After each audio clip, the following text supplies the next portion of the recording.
कि जब बच्चा स्कूल में जाता है ना,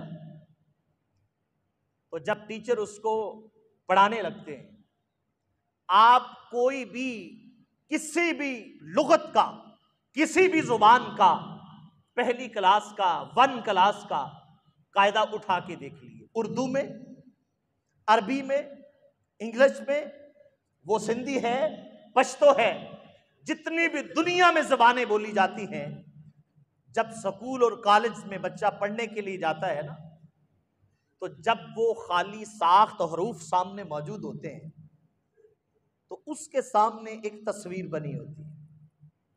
अलीफ है ना, चलो हम अपनी बात कर लेते हैं। अलीफ है तो पुराने जमानों में जो हमने कायदे पढ़े, आपने पढ़े होंगे, अलीफ के सामने अनार की तस्वीर बनी। बे है तो उसके सामने बकरी की तस्वीर बनी। पे के सामने पंखे की तस्वीर बनी है। अब उस्ताद क्या करता है, उस छोटे से बच्चे को जो सामने, जिसकी 4-5 साल उम्र है, वो कायदा सामने लेके बैठा है, वो किताब लेके बैठा है, उस्ताद क्या कहता है, अलीफ अनार। वो अलीफ के साथ क्या पढ़ाता है, अनार। वो बच्चे को अलीफ की बजाय सबसे पहले वो जो अनार की तस्वीर है, जो माहिर नफ्सियात उस्ताद होते हैं, जो कामिल और अकमल उस्ताद होते हैं ना, माहिर उस्ताद होते हैं, वो हरूफ पढ़ाने से पहले बच्चों को उस तस्वीर में मशगूल करते हैं। अलीफ से पहले वो अनार में बच्चा दिलचस्पी लेता है। अच्छा, ये क्यों लेता है, किस वजह से? कि जो छोटा सा बच्चा है ना, उसको अलीफ से कोई गरज नहीं है, उसको बे से कोई गरज नहीं है, पे से कोई गरज नहीं है, इसलिए कि वो बच्चा है, उसका जहन शऊर जो है वो कमजोर है, वो कम है, उसकी अकल जो है, उसकी कैपेसिटी कम है। वो सामने माहिरीन निसाब ने हरूफ के सामने तस्वीरें इसलिए बनाई हैं कि जब बच्चा तस्वीर में मशगूल हो जाएगा, जब तस्वीर का नक्शा जहन में पका लेगा ना, याद कर लेगा, उसको अलीफ खुद ब खुद याद हो जाएगा। इंग्लिश का कायदा उठाइए, ए के सामने ए फॉर एप्पल, वहां सेब की तस्वीर बनी हुई है। बी फॉर बैट, सामने बल्ले की तस्वीर बनी हुई है। तो वो इंग्लिश का टीचर भी, अरबी का टीचर भी तस्वीरों में बच्चे को मशगूल करता है। अच्छा, भी ये समझिए, माहिरीन निसाब से पूछिए, बड़े बड़े PhD स्कॉलर्स से, प्रोफेसर से पूछिए, बच्चे को तो याद करवाना है ए और बी, बच्चे को तो याद करवाना है अलीफ और बा। ये तुमने सामने तस्वीरें क्यों बनाई है?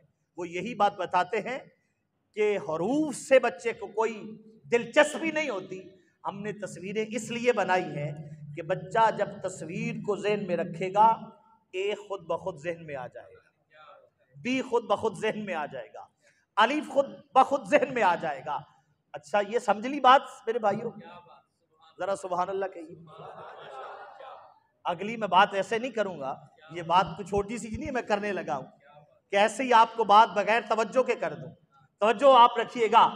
अगर एक छोटा सा बच्चा, माहिरीन निसाब, उसके जहन में हरूफ बिठाना चाहते हैं, तो सामने तस्वीरें बनाई हैं, तो वो रब जो कहता है कुल हुवल्लाहु अहद, महबूब फरमा दीजिए वो अल्लाह एक है।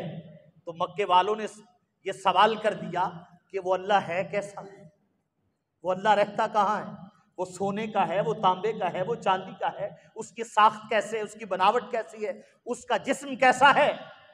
अब जो सामने नहीं आता, एक जो तस्वीर के जरिए अल्फाज को समझता है, जो बेसूरत परवरदिगार है, उसको सूरत समझने वाला कैसे माने? तो याद रखिए कि रब ने भी अपने आप को बनवाने के लिए एक सूरत बनाई है जिसका नाम सूरत मोहम्मद है। उस फरमाया कि जिस तरह एक बच्चा अलीफ बा ता को याद करने के लिए उस हरूफ को ज़हन में रखता है, तो फिर उसको अलीफ याद आता है। फरमाया कि तुम तौहीद को समझना चाहते हो, परवरदिगार की वहदानियत को समझना चाहते हो, तो पहले अपना ताल्लुक सूरत मोहम्मद से कायम कर लो। जब सूरत मोहम्मद से ताल्लुक कायम हो जाएगा तो खुदा फिर खुद ब खुद याद हो जाएगा।